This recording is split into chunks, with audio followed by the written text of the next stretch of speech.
ED दी radar ते फिर तो आम आदमी पार्टी दे लीडर रेड हुई है राज सभा मैंबर संजीव दे घर।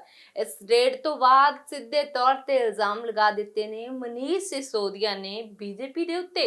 उन्हां दा कहना है कि भाजपा ने फिर तो छड़ दिते ने अपने तोते मैना दा मतलब सीधे तौर ते ईडी ते सवाल चुकदे मनीष सिसोदिया ने कहा कि फिर तो बीजेपी साडे घरां दे विच आ वड़ी है पर उन्हां नूं फिर तो कुछ नहीं लभना।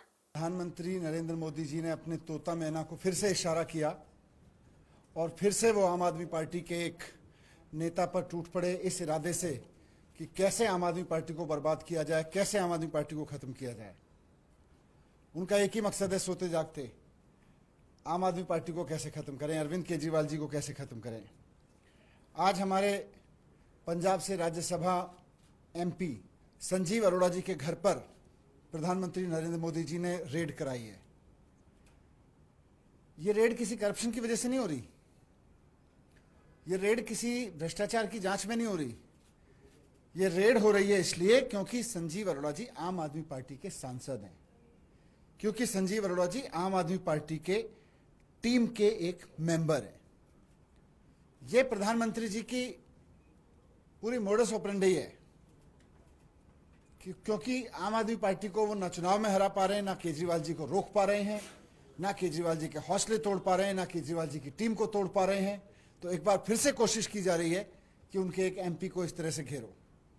इन्होंने सबसे पहले सत्येंद्र जैन जी को गिरफ्तार किया, उसके बाद मुझको गिरफ्तार किया, विजय नायर को गिरफ्तार किया, संजय सिंह जी को गिरफ्तार कराया ईडी से, अरविंद केजरीवाल जी को ईडी से गिरफ्तार कराया।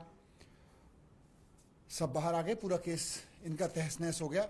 सुप्रीम कोर्ट ने उस केस के बारे में जिस तरह की टिप्पणियां की हैं, उसके बाद तो इन अधिकारियों को जो नरेंद्र मोदी जी के इशारे पे झूठे झूठे केस बना रहे हैं, डूब मरना चाहिए। उन पे तोहमत लगाई है एक तरह से कि कैसे कैसे गवाह ले आते हैं, 2 मिनट नहीं टिकेंगे, इतना सब बोला है। उसके बावजूद प्रधानमंत्री जी रुक नहीं रहे। प्रधानमंत्री जी अपने आप को कंट्रोल नहीं कर पा रहे कि अरविंद केजरीवाल जी को कैसे खत्म किया जाए। अब एजेंसीज का इससे बड़ा मिसयूज क्या होगा? जिस तरह से रोजाना सोते जागते प्रधानमंत्री जी भूत की तरह से देखते हैं सपनों में कि अरविंद केजरीवाल जी को कैसे खत्म करें, अरविंद केजरीवाल को कैसे खत्म करें। कोर्ट इनको कह चुका है, भाई लीगल जो एजेंसीज हैं कि आप इलीगल यूज हो रहे हो, पॉलिटिकल यूज हो रहे हो आप। कोर्ट इनके बारे में कह चुका है, इनको पिंजड़े का तोता कह चुका है कोर्ट। पीएमएलए जिसको बनाया गया था देश में आतंकवादियों की फंडिंग को रोकने के लिए, देश में ड्रग माफिया की फंडिंग को रोकने के लिए, उसका इस्तेमाल पॉलिटिकल राइवल्स के खिलाफ कर करके जब इन्होंने मिसयूज करना शुरू किया तो अंत में कोर्ट की तरफ से ऐसे ऑर्डर्स आए जिससे पूरा का पूरा पीएमएलए अब वीक हो चुका है। पीएमएलए में जो कठोर धाराएं थी वो वीक हो चुकी हैं। इनके मिसयूज के चक्कर में, एजेंसीज के मिसयूज के चक्कर में सीबीआई की, ईडी की पावर्स कम होती जा रही हैं। लेकिन इस सब की मोदी जी को चिंता ही नहीं है। मोदी जी तो अपने आप को कोर्ट से ऊपर समझते हैं, मोदी जी तो अपने आप को भगवान से भी ऊपर समझते हैं। यह हो क्यों रहा है? आज जो रेड हो रही है, क्योंकि अभी तक तो कहीं कुछ नहीं था, आज जो रेड हो रही है वो क्यों हो रही है? क्योंकि कल परसों में हरियाणा के एग्जिट पोल ने इनका सारा समीकरण इनके सामने कर दिया है। हरियाणा के एग्जिट पोल ने बता दिया है कि एक और राज्य में भारतीय जनता पार्टी की अंतिम विदाई तय हो गई है। देश से धीरे धीरे जून के चुनाव से होना शुरू हुआ और अब धीरे धीरे हरियाणा तक आ गई बात। हरियाणा के एग्जिट पोल से जो माहौल बन रहा है देश में, और फिर लोगों को लगने लगा है कि भारतीय जनता पार्टी को बस अंतिम बार देख रहे हैं लोग।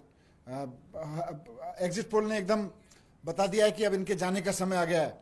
तो जाने से पहले इनकी कोशिश यह है कि जहां से भी तोड़ लो, जहां से भी जोड़ लो, जिसको भी परेशान कर लो। अरविंद केजरीवाल को खत्म करने के लिए जिस तरह भी एजेंसीज का दुरुपयोग कर लो। इनको ना देश की चिंता है, ना इनको लोगों की चिंता है देश के, ना इनको महंगाई की चिंता है, ना इनको जो बेरोजगारी इतनी बुरी तरह से पूरे देश में फैल रही है उसकी चिंता है।